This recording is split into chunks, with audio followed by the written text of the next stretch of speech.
Officer Emmett was walking through the crowds at the new mall on Halstead Street when a man in a long purple robe that looked like a Halloween costume invited her to have her palm read at his kiosk. The sign over his table read, Professor Futurioso.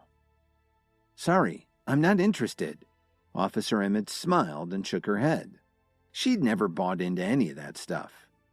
"Why don't you just give me a few minutes of your time? I'll bet you really want to believe, Kelly," the man said cryptically as he stroked his goatee. "How did you know my first name is Kelly?" she asked in surprise. "I can see far into the past and even farther into the future. Knowing your name is really quite simple," he replied smugly. "That's pretty impressive," Sherwin Blair said in surprise. "Please read my fiancé's palm for her. I'll pay you whatever you want." "You've misunderstood my intentions. Palm reading has everything to do with fate, not money," he explained to Blair. Then he rubbed his beard again and continued, "Since fate has brought us together in this huge crowd, maybe we were meant to meet. I won't charge you anything for this reading." "That's very generous of you," Blair exclaimed loudly, instantly drawing the attention of the people around them. "Could you please tell me your date of birth?" the man asked Officer Emmett. "January 14th, 1992, she answered excitedly. She really didn't have that much going on today, so she might as well have a little fun. They walked over to his kiosk, and Officer Emmett sat down across from Professor Futurioso. He took her hand and looked at it thoughtfully before commenting, "I see that you're very powerful and have an impressive heart line." Then he paused and added, "But I'd like to try something else to give you more specific advice." Then he pulled a deck of tarot cards out of his puffy sleeve. Officer Emmett raised an eyebrow, but let him continue. He drew the cards and placed them on the little table between them. "I see here that your career isn't going as well as you'd hoped, but you have someone very generous in your life," he began. Then he put a tower card on the table and said, "But something has brought disaster into your life." The next card he drew was the Fool, and he commented, "There's another relationship in your life that you need to change because it's coming to an end."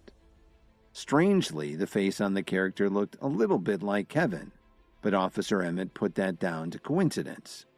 She was stunned by his comments, but didn't notice when Professor Futurioso looked over at Blair after he finished speaking.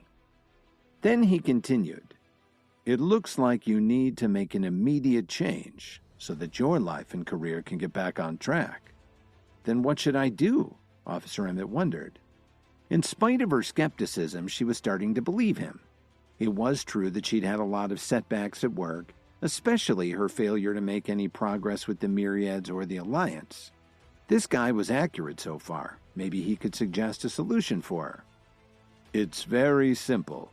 If you want to be happy, you need to make a leap of faith right away and cut your ties with any bad influences in your life," he told her with a smile before adding, "And there's no time like the present."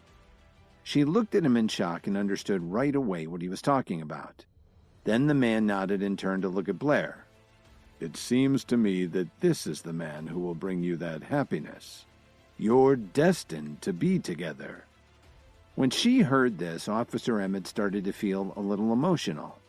Even though she and Blair had been engaged for a while now, she'd been reluctant to set a date. Blair thought that the moment was right to make his move.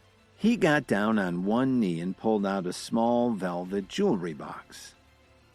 "Kelly, we've been together for such a long time. Will you marry me?" Blair asked her so loudly that everyone around them started to cheer. The bystanders waited impatiently to hear Officer Emmett's response. "You have to say yes, Kelly. I know that you're a match made in heaven," Professor Futurioso encouraged her. She looked at Blair, who was still kneeling on the ground, and she was so touched that she didn't know what to say. But then Officer Emmett turned her head and saw a familiar face in the crowd. As she began to step away, Blair stood up to see why she was distracted. "Kevin, "Wait a second. I have something to talk to you about," Officer Emmett called out as she walked over to him. "What's this guy doing here?" Blair asked angrily as he gave Professor Futurioso a dirty look. Officer Emmett hadn't figured out that Blair had actually hired the tarot reader and had set the whole thing up. "Have you been looking for me?" Kevin inquired. At the same time, he squinted a little as he happened to notice that Blair and the tarot reader were whispering to each other. "I wanted to ask you if you happen to have a power pill on you," she said hesitantly.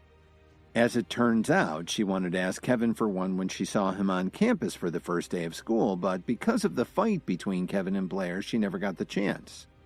Then Officer Emmett got too busy at work, so she didn't have any time to call him. Now that she'd spotted Kevin in the crowd, she decided to seize the opportunity. "What do you want it for?" Kevin questioned her with a slight frown. Just as she was about to answer, Blair suddenly announced, "What a coincidence! We can't seem to get rid of you, can we? You're like a that keeps coming back." The crowd turned to look at Kevin, and people started to wonder who this man was who had interrupted the touching wedding proposal. "How can you say something like that to Kevin in front of so many people?" Officer Emmett asked him anxiously. She was so close to getting a power pill from Kevin and didn't want Blair to screw things up. What would she do if Blair got Kevin mad again and he left without helping her out? Please subscribe to the Pocket FM YouTube channel and press the bell icon for instant notification. Check out our channel for more such exciting shows.